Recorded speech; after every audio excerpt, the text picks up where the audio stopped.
Greetings, everyone, and welcome to tonight's NGS Division B West playoff game between ABBA Murky Cult, the second seed, and Arrogant Nephalem, the third seed. I'm Rackham, and in the co-caster seat tonight, I have Dax. How are you, Dax?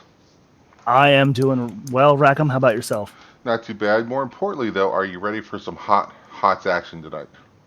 I am ready. It doesn't matter what the tournament is. Like if it's a 2 or 3 seed, whether it's like the NCAA, these matches can swing either which way, and I am excited. We heard from one of the captains. He had something spicy for dinner, so hopefully it leads to a spicy match this evening. Hope so, hope so. The spicier the better. Yep, you make a Oh, very good absolutely. point there. You either win or you go home. So, bands, ABBA Murky Cult being the higher seed, they win the imaginary coin flip, and they've chosen to pick first on the first map. So they banned out Towers of Doom and Sky Temple. Arrogant Nephilim banned out Battlefield of Eternity and Cursed Hollow. And Arrogant Nephilim have decided we're going to start this game off on Alterac Pass. And let's take a real quick look at the play.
That's all right. Well, let's do it. Hey guys, sorry about the little sound mix up there. I had a screw up on that overlay.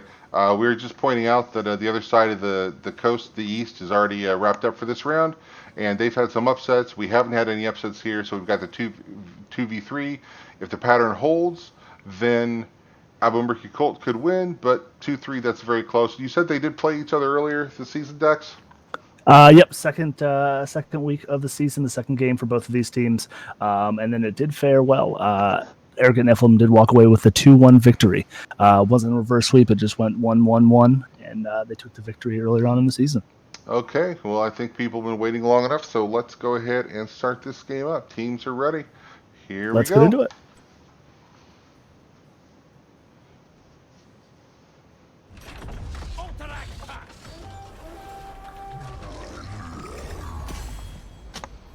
All right. All right. Man, what do you think as a captain for your team? If you do the drafting, what do you look for on the map like Alterac Pass here? Uh, I don't know if there's anything I really look for specifically on this. I do play in Division D, where maybe we're not good at picking up things like that. So, um, I think just point control. Like so many maps, you want to be able to go into that pit, and you want to be able to come out with the win there. Mm-hmm. And if things play true to form, we'll probably see a lot of Johanna bans, maybe an ETC ban. Um, I'm looking at the bans for just Division D West in general, and Johanna leads with 150, ETC with 128, and Zool and Anna right after that. So pretty straightforward. Absolutely, we're gonna see some target bans coming out over here on actually I'm gonna say maybe not both sides, but on the side of Abba Murky Cult, Null Pointer playing Stukov majority of the season, 76% win rate on that Stukov, as well as Traves Mephisto with a 70% win rate. Both heroes great on this map, but a little bit of the target bans there. Rhaegar's just a force at the moment in the current meta with the Bloodlust. And then both teams playing Greymane very well this season, and that's the last ban to go. And then we will see Ana as the first pickup for Abba Murky Cult. All right. So we get Johanna. So Johanna does sneak through. Those 150 bans were impressive, but they don't ban her this game. So we get Li Ming and we get Diablo on the other side. This is a very good map for Diablo. Those tight corridors could get a lot of value out of both of his ultimates, a lot of walls to get some bangs on and some flips. And then we'll go ahead and see that Zeratol ban. And then we see Malthael. So he will not be getting on his pale horse. Nope, absolutely not. I mean, double soaking is a little bit difficult. It is feasible with somebody like Malthael there or somebody with some good wave clear, but it typically tends to be a 1-3-1 kind of map. We're going to see Deckard himself and the Cassia getting down all the way down through to third to last pick here. Yeah, I'm a little surprised to see Cassia involved in the game. Actually, she's been a real force in Storm League lately. But then again, there are other heroes you want to ban. I mean, Rhaegar is absolutely insane. Stukov and Mephisto are target bans. So, I've been arguing we should have 8 or 9 bans as a captain for years, but no one will listen to me. Then we see Zul and Rainer come out. Zul was the flavor of the month at the beginning of the season. Not quite so much anymore, but he's still kind of a powerhouse in the right hands. Yeah. Yep, absolutely. And we're going to see an offlane there. And we're going to see Kime on the Vikings. I actually had the joy of casting one of their games, I believe, last week. And Kime played a wonderful Vikings. But like you said, Zul getting that rework here previously, like towards the middle to the end of last season, was my cup of tea last season. And I went on vacation. Right at the beginning of March, he got a rework. A lot of people messaged me asking me what I thought, and I haven't been able to get a chance to really play him outside of Quick Match because he just sees a ton of bans. That's what happens. You go on vacation, miss a little, you miss a lot. Yep. Go on vacation for a week, and your favorite hero gets a rework and sees a permanent ban for 2 months.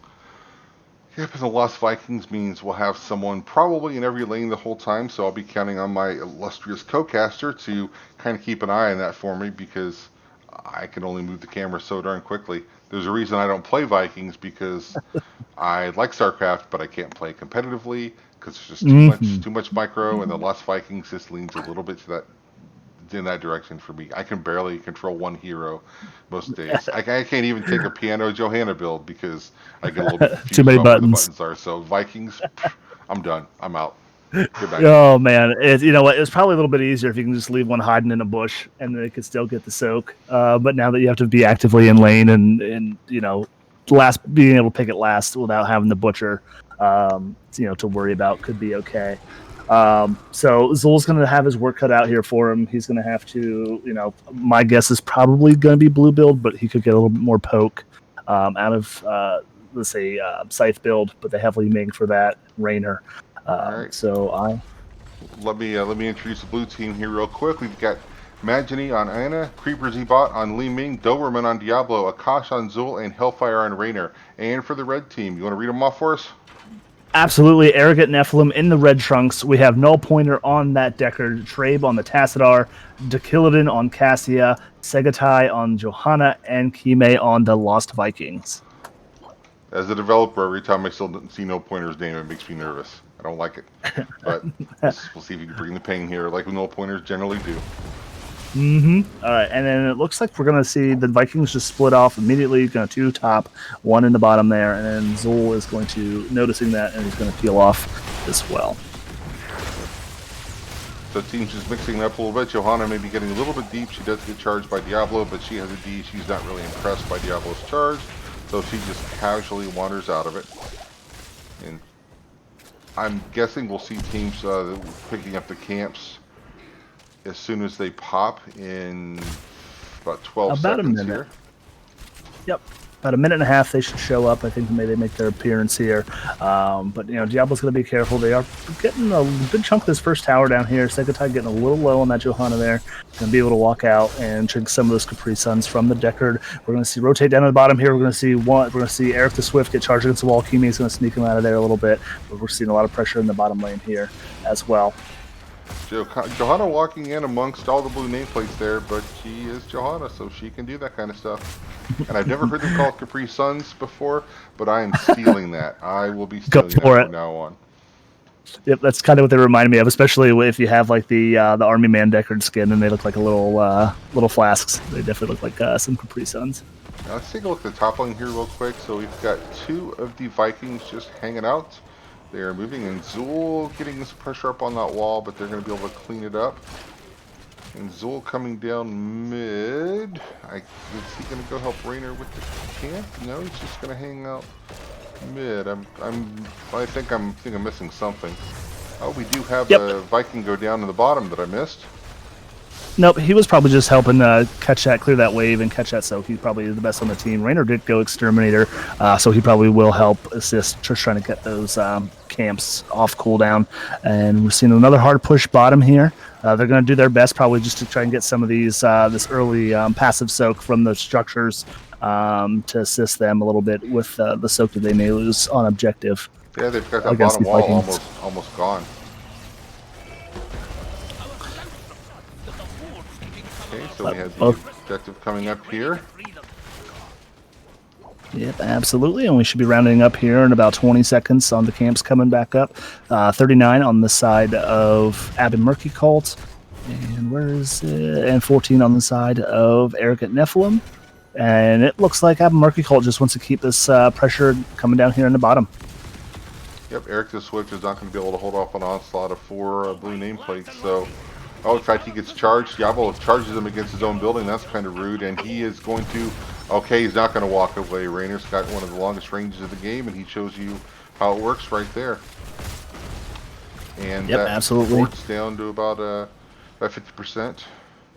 Johanna's going to come down, but damage has already been done. So let's look at that top lane here. We've got Zool up with 2 of the Vikings up there. He's going to be able to hold his own there. Red camp is taken. Blue camp will be taken here momentarily. So they'll meet at about the midway point. No one's made a move on either of the objectives yet. 7 is here for Arrogant Nephalem. Ooh, Johanna took her Punish quest, so we'll see if she can complete that. It's really awesome if she can. You get value out of that talent either way. Speaking of value, a little bit of value out of the big old electric fence there. Diablo got stuck up against it. He is able to walk away. At 88 souls, he's pretty beefy at this point. I think at a lower number of souls, he might not have made it out of there. So yeah, they're absolutely. Go sorry, go ahead. No, as I say, that subdue quest is, that seems to be the go-to for Johanna, but possibly a little easier on a map like this. Where we're all kind of clumped up in there. But like you said, a lot of value out of that talent, whether you complete that quest or not. Yeah, if you do complete the quest, it's absolutely amazing. But if you don't complete the quest, it's still pretty good too. Just gonna come back and make sure Diablo isn't able to get that channel. And so we've got just kind of defending. We've got Viking in the top and the bottom lane, so they're getting a little bit more soaked now. They're gonna come down and clear that bottom lane though. There's no one getting the top soak for Murky Cult. It's not a problem yet, but they're even on XP. I'll have to keep an eye on that though. Yep, so it looks like Zool's just going to try and do his best here with the double soak there. Just try and catch that as fast as he possibly can. He is going blue build, so as the game progresses, his wave clear is just going to get better and more sustainy, and just really be able to possibly even out soak and rotate these Vikings. That's a pretty tall order to keep up with the Vikings, but I mean, looks like they're doing it. In fact, they're right dead even on XP.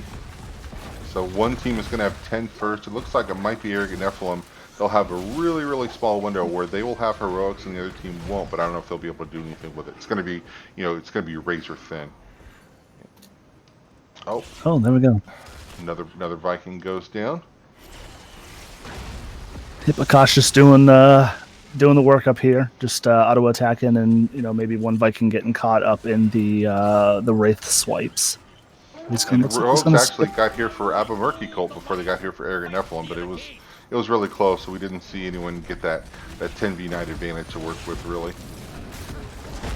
So Diablo goes in and pins Tassadar there, and then we have the big skeletons come out for Zool and Diablo fire, and that's going to result in a dead Tassadar. So now we do have a 5v4, and it's a 5v3 as Deckard goes down, and it could be a 5v2. Johanna's unstoppable, but the body blocks are real, and she's not able to escape, and that is going to lead to an objective for them. And looks Yeah, like they're going to absolutely. go ahead and work on the bottom. Yep, sorry, go ahead, Dex. Yeah, nope, you are good. Just a great timing on that lightning breath from Diablo. Really just getting to be able to avoid that, stay a while and listen, and getting that kill on that Deckard, and then just allowing his team to kind of, finish off the other three members of Arrogant Nephalem. So they're going to start working on the keep wall. The objective hasn't even arrived in the bottom line game yet, so they're prepping it, although the defense is coming in. Diablo a little bit low. The electric fence almost keeps him in, but he's able to go around the south side of it there. He's in among the red nameplates, but he's going to be okay. Grabs a globe there. Yeah. He's got 100 souls, so he's a big beefy boy right now. He is. We're going to see all the ults come back up here on the side of Arrogant Nephalem. Here's what comes the stay a while and listen coming out, but Johanna's a little low on health there, but we're going to see that wall coming out. And Electric Fence getting a lot of that done. Segatai's still a little bit low here. Trade just doing his thing, poking away as best as he can. But we're going to see Li Ming get 2 kills. The resets are real, and Diablo is back up, but unfortunately he's going to be Diablo. He's going to have to work on those souls. So we didn't quite get that keep wall down, although they're still working on it. They've gotten one tower down. Rainer's putting the pepper on the other one. And there's a Hyperion on there for good measure. That's going to take it out entirely, I believe. They're very, very close. And they're going to move. Looks like they're going to go top. And Zool has got that wall down, so they're going to push here in the top lane. And we do see the red team coming up to meet them. And they're going to get pretty darn close. I think Zool's going to lock onto this, and he will get that. So that's all 3 forts down for the side of Abba Murky Cult. And I expect 13s online here, almost 13s for Arrogant Nephalem. So Arrogant Nephalem can have the time. That camp will give them 13s here. Let's see if they can smell out this boss here in the top lane. Yeah, I don't know if they're going to be able to get there in time, even if they wanted to right now, because they're just ripping that boss down. So it's going to go down, and it's going to turn blue. And that'll give Arrogant Nephalem something they have to think about when the objective is up. If they don't, then they might be able to deal with it before the objective is up, I guess. Diablo going in very, very aggressively, but he's getting away with it for the most part. They may just walk this boss here to the wall and let it go, seeing that Zool is clearing that mid, and it's going to be a 5. Well, I guess it'd be a 4v7 here in the top lane. The boss is at the wall, taking some damage. Deckard throws the sleep out. Unfortunately, the boss does not go to sleep. And Diablo wakes up, and he is fiery. Speaking of spicy, he was a little bit spicy there. And that's all the Vikings. The Vikings are done for a few moments. And then Hyperion pressuring. Deckard had to walk away there. Johanna, she's a little bit low. She has to be a little bit afraid. And then the skeletons come out. Is Deckard going to be able to get away from the skeletons? I think he is, but unfortunately his keep is down. Yeah, he should be able to here. I mean, he's be able to kind of self-sustain himself a little bit, just alt Q. But he's gonna get stunned. Feels bad trying to walk back to safety there to into that boss stun. But let's see if we can get some stabilization here on the side of Arrogant Nephalem. Probably get some camps. All the lanes seem to be pushed out, so they can safely soak at their keeps. They can probably safely defend this boss, because that boss is already about 1/4 of the way dead, or I'm sorry, 3/4 of the way dead, and it will be pushing that bottom. Cassie's going to clear this top lane here, and another push like that, and some Li Ming resets, and we may actually see the end of the game here. Yeah, it could definitely be a good game situation if things don't go right. So if you're Arrogant Nephalem, what do you do to get back in this game? And if you look at the map, they're down 6 structures to 2 at this point. So what's your point of emphasis? So what are you telling your team of comms to get back into this game? I mean, it's at this level of play. I mean, a lot of these teams are really great at the patience. When there's nothing else to do on the map, you kind of get yourself kind of caught out, and then I think that's what you need to hope for and look for on the side. Best way to come back is going to be a pick or two with that bonus XP from getting kills when you're down a talent here. But at this point, I think the best, don't die here. Halfway to 16, just let this push out, and then just defend top, mid, and bot, and then live to fight another day, and hope so you can get a kill or two with sustaining your team. Johanna's going to come in there. She's going to try and maybe get a condemn on someone, and she does. She gets a couple, but PPS isn't able to follow up on it. 10 seconds still goes. Well, that Hyperion is going to make it really, really hard for them to channel, and it's also really, really hard to channel when you're dead. So one of the Vikings goes down, Tazadar goes down, and Deckard goes down. So we have a 5v 2 2/3 right now, and we have an objective coming up, and they're going to focus on this mid keep. And I think once they get the mid keep, I think you're going to see them probably go core with only Johanna and Cassie and 2 of the Vikings to defend. And they know that they don't have to take it early because they will have the objective coming up. So yeah, that's smart. Just take the 3rd keep. There's nothing that Nephalem can do about that. So just soften up the core a little bit. And I think you just kind of hang out and wait. Yeah, I mean, that's generally the game plan. You want to at least try and get 2 of these keeps down before pressuring this. But luckily enough for Arrogant Nephalem, they hit pre-16s, so the death timers weren't that long. So even Talenteer here, this is the fight for them to have to take. But a lot of pressure right now on this boss. And then Kime going to lose Eric the Swift, it looks like. Johanna trying to do her best with all of her condemns. We'll see a Stay a While and Listen coming out, just getting the Rainer here, and that boss is spinning to win, and unfortunately he's going to go down here, and we will see game 1 going over to Abba Murky Cult. Yep, and if you look at the map there, that's a pretty dominant win there. You see 6 structures still up. I think they had a wall or 2 down, but that was it. All right, so I'm going to take a quick look at the stats here. Real quick, so not a lot of kills, like 9-1, so we'll only had 10 kills. The game did only go 13 minutes, and Tassadar does lead the game in damage, and got the lone kill, but unfortunately that wasn't enough. Then after him, you've got Li Ming, Diablo, and Zol as 2, 3, and 4, and they were just enough to overwhelm the other team. So if you got to pick an MVP, who's your MVP of game 1? That's tough. I mean, the 6-1-0 Li Ming stands out a lot, getting those resets, securing a lot of those kills for her team.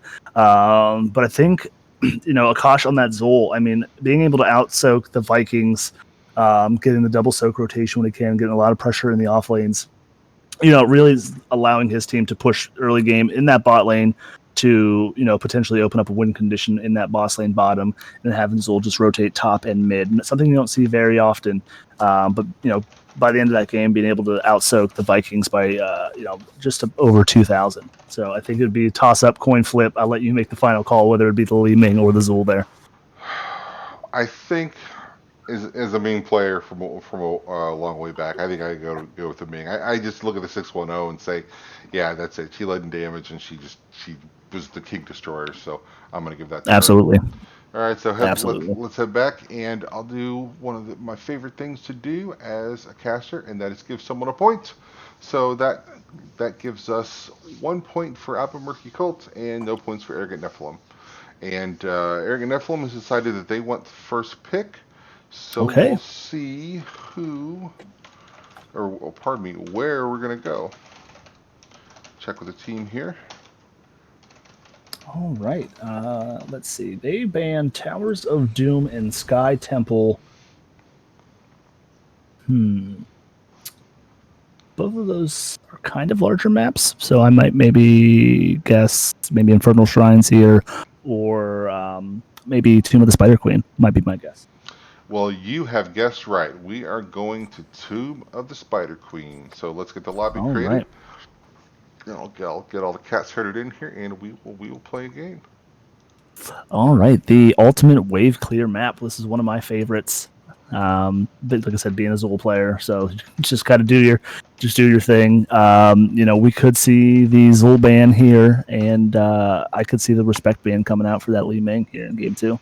Yeah, I would not be surprised to see the respect being coming out. Although, Ming for wave clear is not great, and this is a wave clear map, so maybe you're looking at if you're going to take a mage, maybe you want Kel'Thas or maybe you want Jaina. But as I like to say, you can't clear a wave when you're dead. So if Li Right. Ming can get around the spiders and start putting orbs and missiles and calamities into people's faces, it doesn't really matter. Then she can take the wave clear at her own discretion. So. Yeah, I mean, you can have all the wave clear you want, but if you're having a hard time turning in, that's 9 times. Usually, when most teams get a chance to turn in, is usually if they win a team fight. So you can see team comps build either which way. You can go the full wave clear to get all the spider butts, or you could go the team fight route and then just make sure you dominate those turn-ins. Vision is very helpful, so we might see. I know I've seen a lot of Rexar this season on this map, maybe going flare at 1, Lunara, Hanzo. A lot of these heroes that can help you just monitor those turn-ins. Hope the teams get all set up here.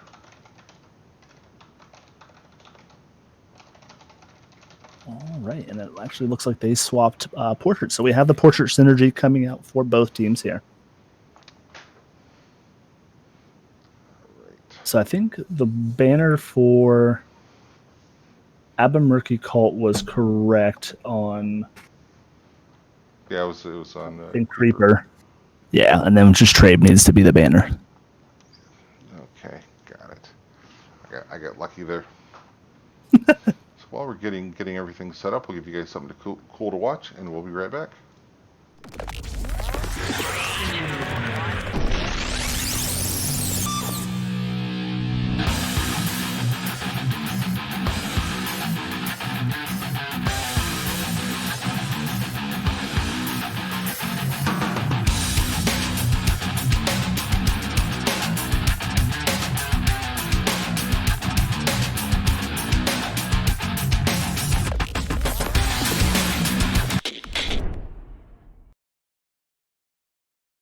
We'll do that.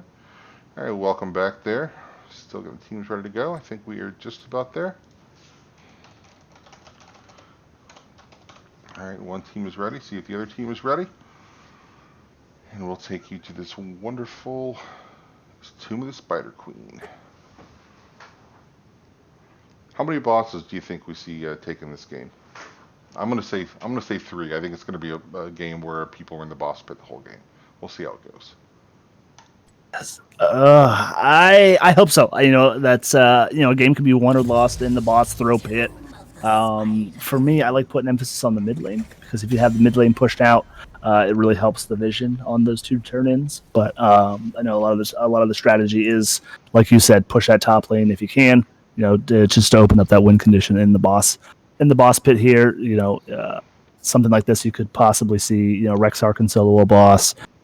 Twin Blades variant has a potential solo boss. Maybe even something like Illidan Abathur combo, which would be fantastic. I hate playing against Illidan with the Abathur hat.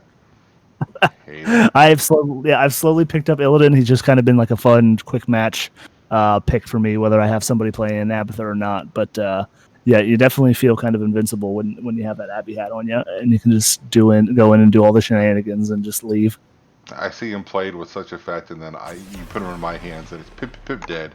Oh, I'm dead again. I do get a lot of free time, so if I got a book, I can catch up a couple pages, something like that. All right, so get rid of Sukov, and they get rid of the Zul, so maybe they've declared Zul to be the MVP of that game. We'll see if they get rid of the Ming or if they let it go. So they're going to let it go. They didn't like the Doberman's Diablo, so they're going to get rid of Diablo. Do you ban the Johanna, or do you beat him and let him through? So I guess they're going to let it through and get rid of Mephisto. Yeah, the thing about Johanna, like you said, Johanna is really great on this map. She does have the wave cleared. We're going to see that Greymane, it got through bans. They did ban it last time, but they're going to put the emphasis on this. So we may have got great wave clear, but we're going to see the Rhaegar and the Johanna getting picked up here on the side of Abba Murky Cult. Both of these heroes in their respective roles as the support and the tank have the best wave clear available. And then on top of the Bloodlust. So curious on how they will round out this comp. and how Arrogant Nephalem does, wants to respond to this. We could see, I know May's banned, but a false stat for the Bloodlust disengage.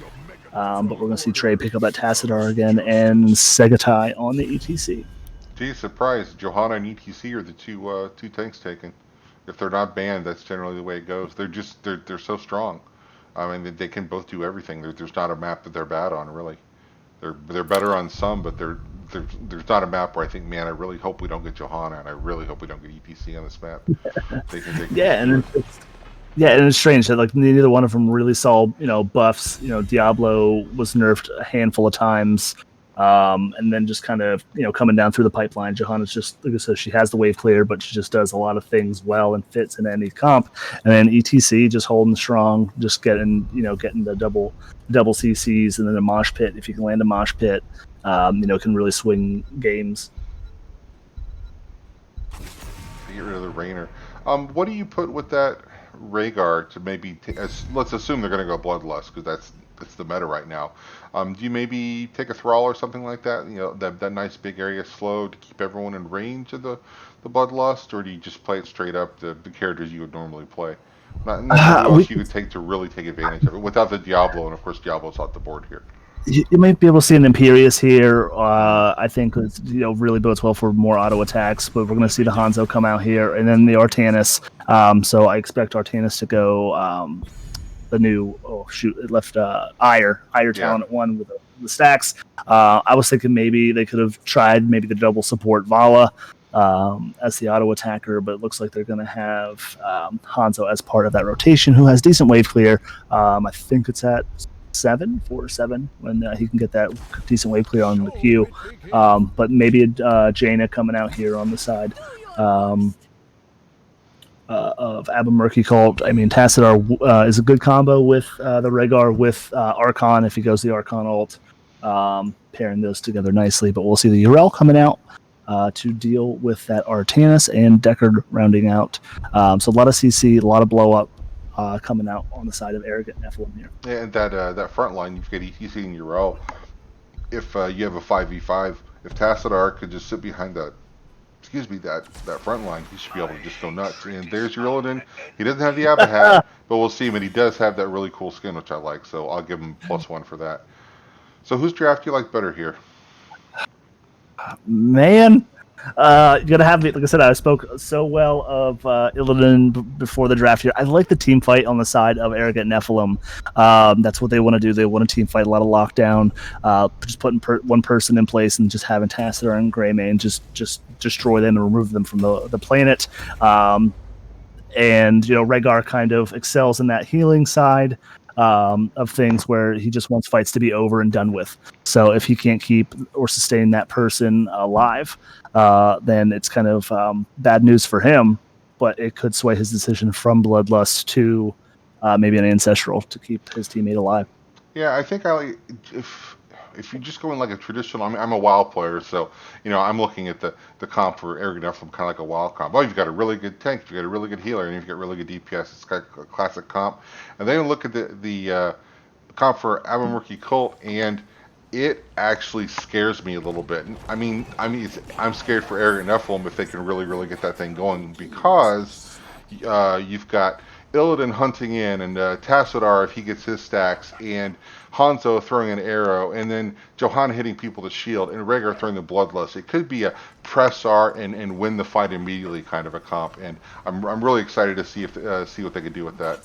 So let me. I'm sorry. Go ahead. Nope, I was going to say we'll get these, and I'll. It's just to talk about some level 10. So go ahead and if you want to announce them, and then I will follow up.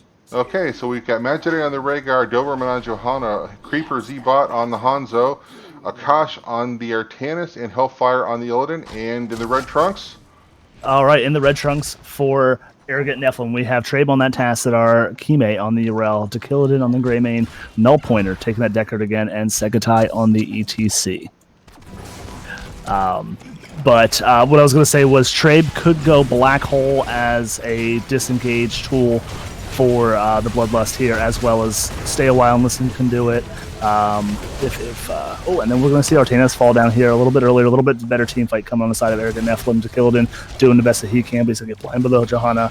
We're going to get a slide, and Doberman, a little bit of poke coming out, hitting that trait, getting that shield, and walking away, as most Johannas usually do well. Yep. She's immortal until she tells you that she's not. Mm-hmm. So we've got team just rotating top mid here, it looks like. And we do have a small lead in gems for Arrogant Nephalem so far. 12-5 here. And a little bit of an XP lead, some of it due to that unfortunate Artanis kill early, so I don't think that we're going to see a lot of big engagements here. I think you're just going to see a lot of up and down in these lanes, and then in the bottom lane you'll see Urel and Artanis. And I think Artanis he's just hanging out in the smoke, and that's probably not a bad idea. I don't think he's going to be able to really win that lane. He's not going to lose it, but I don't think he's going to be able to beat Urel early, so...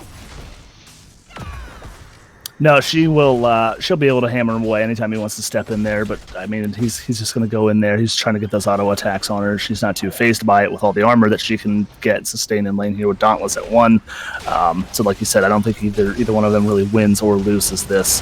The only problem with her not being phased by it is if she gets comfortable and just sits there and takes auto attacks, all of a sudden Lake Ham Artanis is a beast because you let him beat on your face in the early game. So.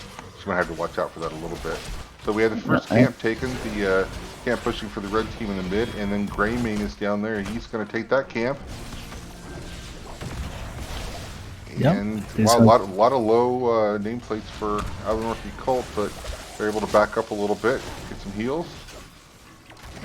He's got that camp almost dealt with. It is at the wall though. It's doing a little bit of damage. Very nice push.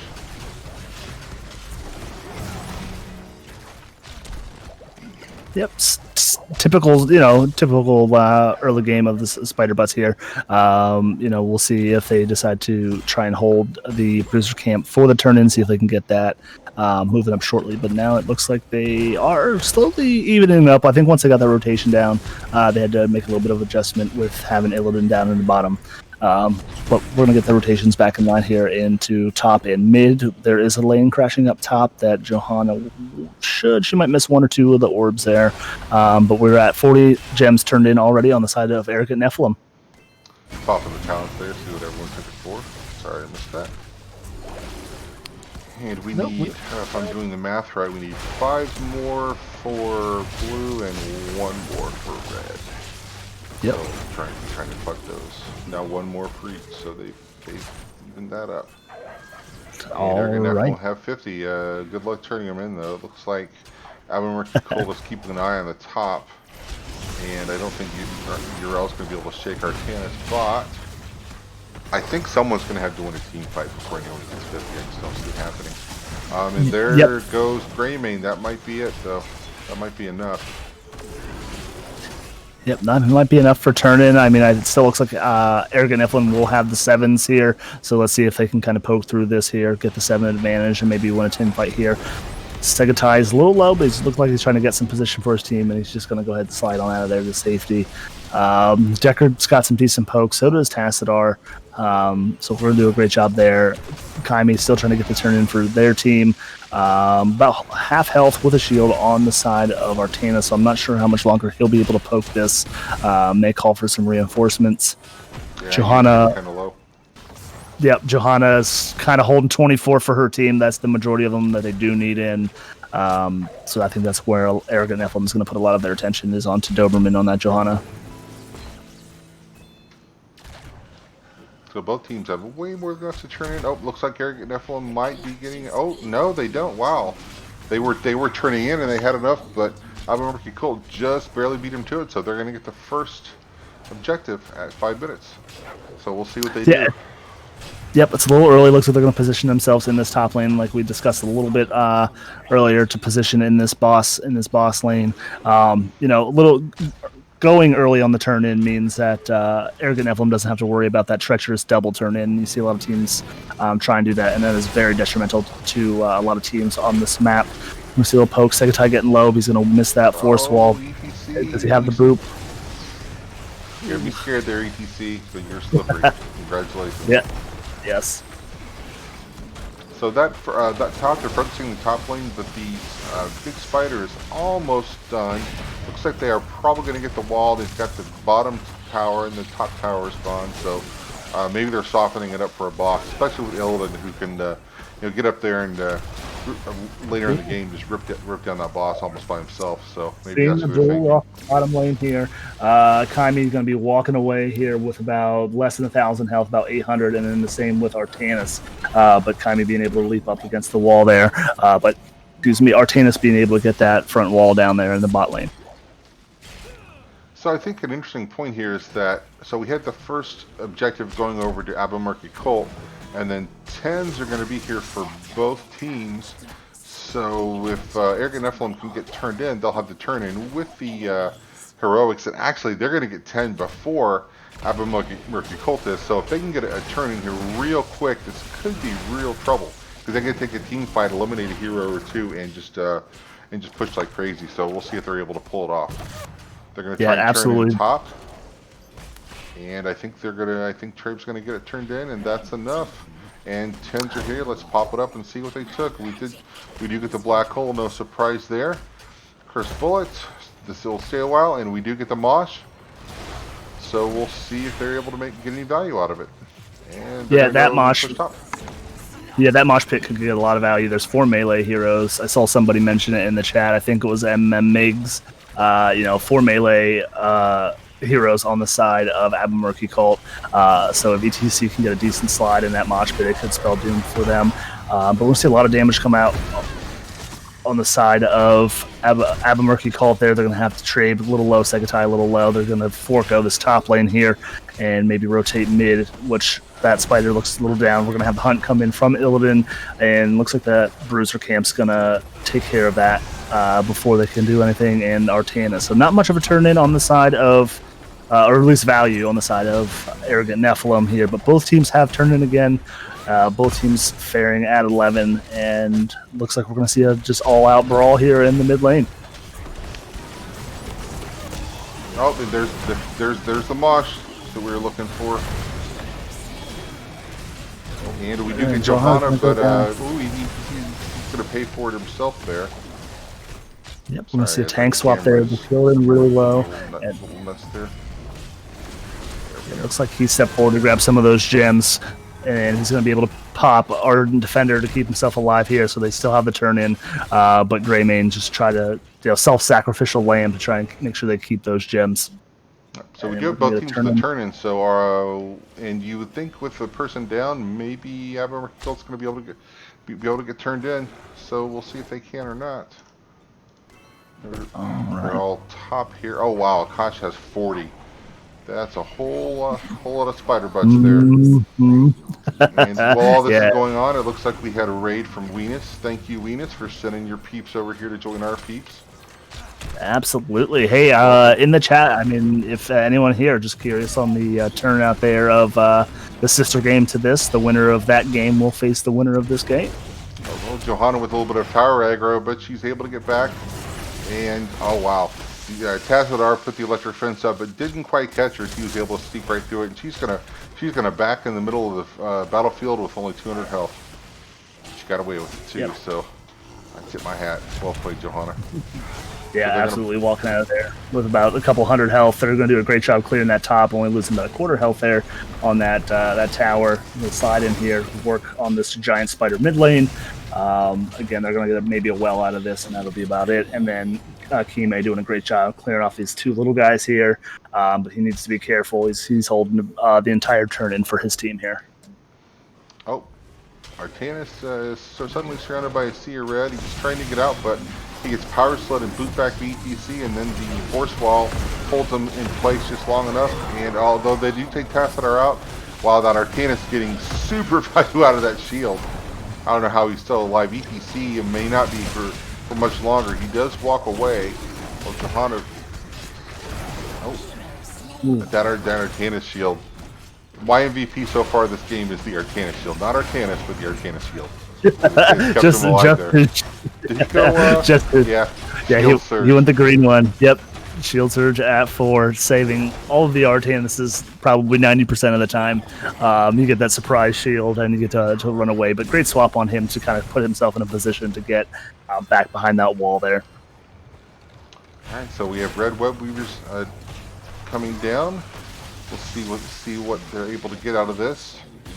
Murky Colts said, you know, spiders are coming, but I see an undefended top fort, so we're going to push the fort. We're not impressed by the spider. They're going to back up here a little bit now. We see really low, and Illidan got in on him. Oh, the black hole. Nice disengage there with the black hole. Got him out of a little bit of trouble there. And looks like they're going to focus on the top lane. And the walls, keep pushing. Wall's already down. Most of it. Yep, most of it they should finish this off. It maybe look like the best case scenario here. I think they're going to get this top fort. Artanis doing a great job. I mean, I didn't even see how many stacks he's sitting at. He's sitting at 194 stacks about 11 minutes in, so that's not too bad. And Illidan doing the same thing. We'll see Artanis rotating up. And then Illidan did use Hunt on that top lane fight. I don't know if he has that back up. Probably not yet. And it looked like you see through the moss right there in front of the fort, but they just weren't able to really follow up on it. So that's going to be down for another 100 seconds. Yep.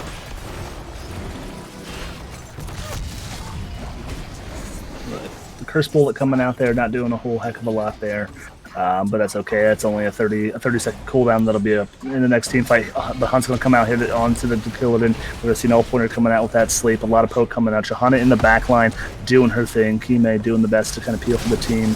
Looking for a swap out of Artanis here. He's going to get caught in the zoning Dorito.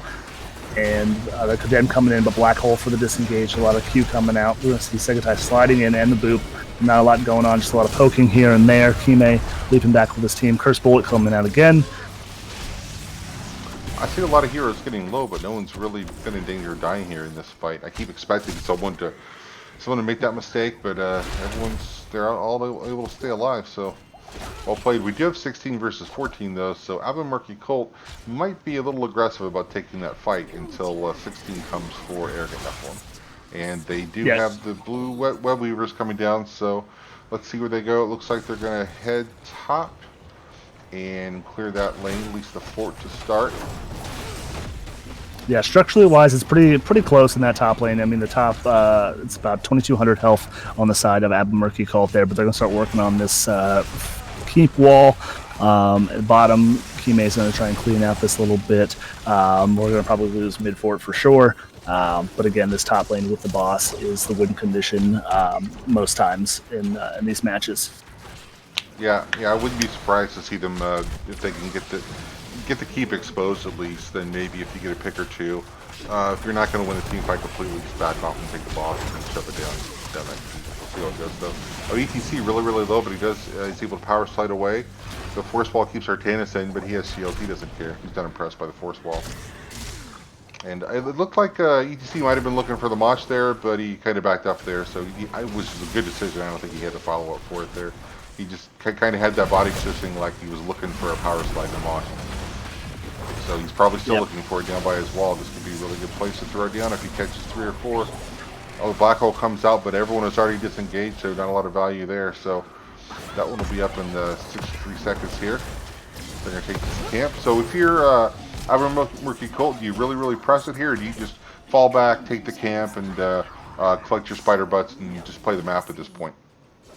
I think they're going to have a hard time. It looks like they're going to rotate on their bruiser here, maybe try and get a little counter pressure. But all of those lanes are kind of pushed out pretty far, so it's going to be they're going to have a hard time because now Arrogant Nephalem can kind of collect all the spider butts. You know, they don't have to do anything at all. The butts are going to come to them, and they're going to have to turn in.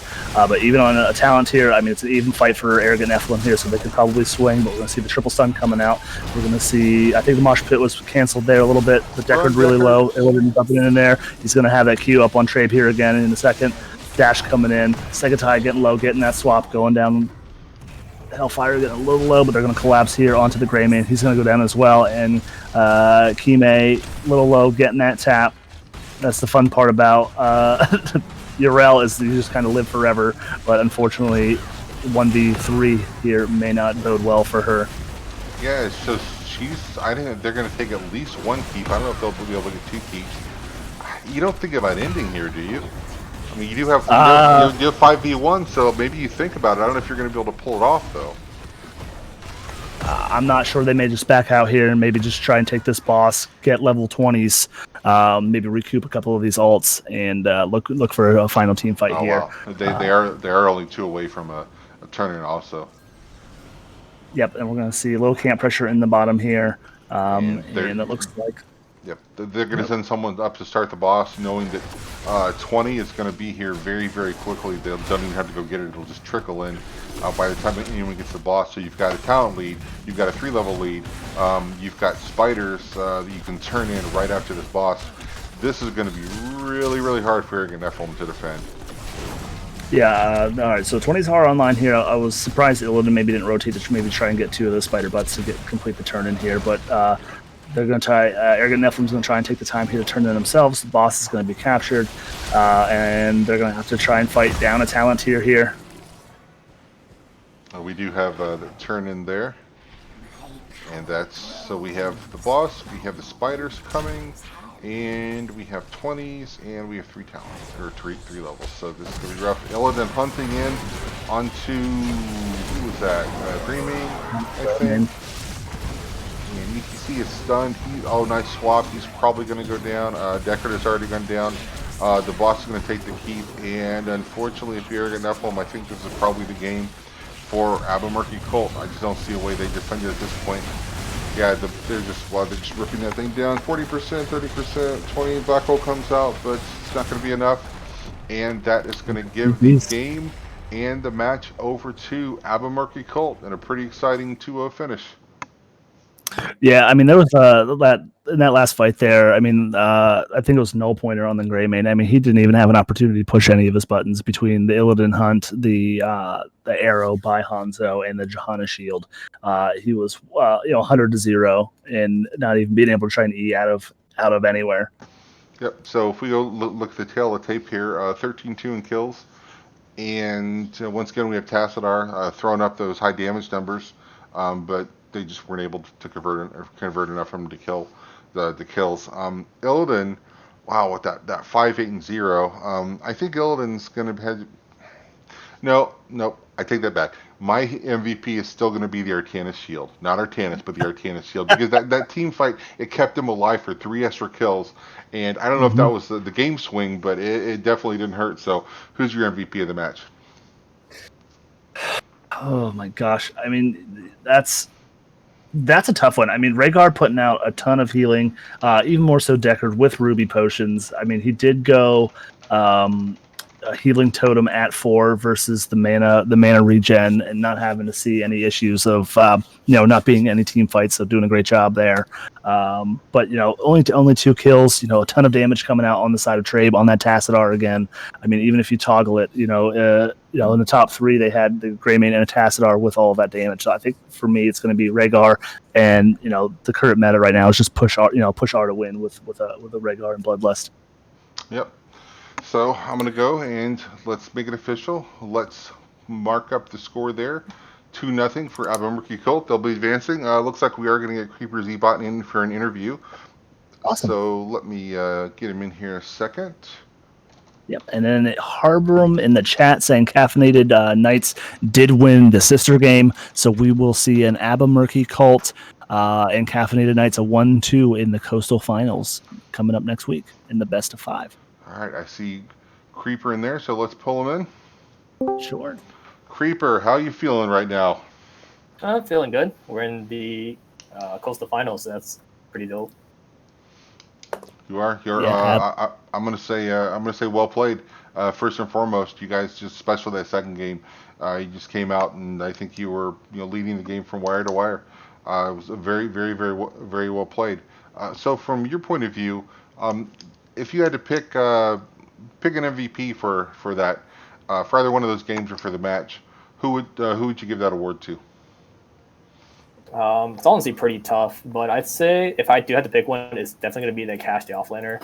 In game 1, as Azul, the way he played, it basically made the Vikings irrelevant to the game, and that's very huge since Vikings rely on being a big factor on the map. So he basically neutralized that with Azul.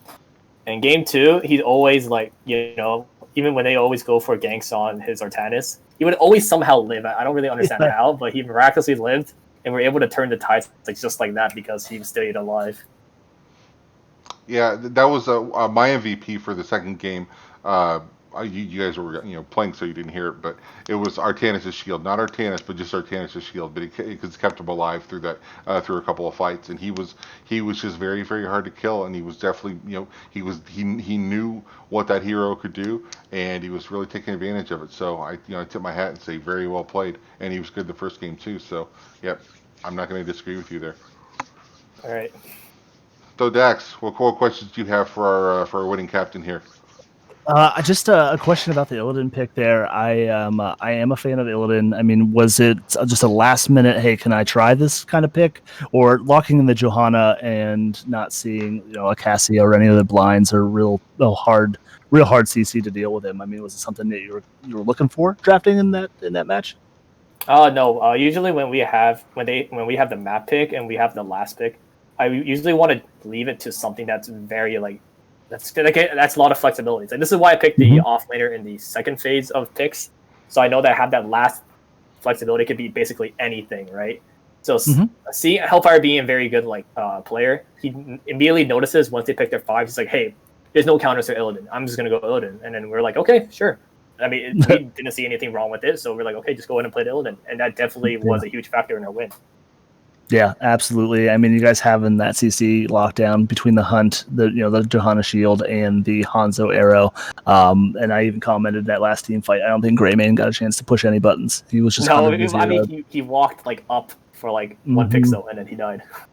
Yeah, it was just great communication, but just love to see that kind of spicy stuff. I mean, being in the offlane, they're usually like you said, a lot of teams hold that offlane pick to be the counter to a lot of what the other teams are doing. But Zol, I think Zol, talking about it, Zol was my I think my MVP next to the Li Ming. I mean, Li Ming, 6-1-0 game one, getting a lot of those resets. But like you said, just being able to double soak top and mid, which you don't see very often, giving you guys that pressure in the bot, just a very good job and good macro calls on your guys' side. Yeah, thank you very much.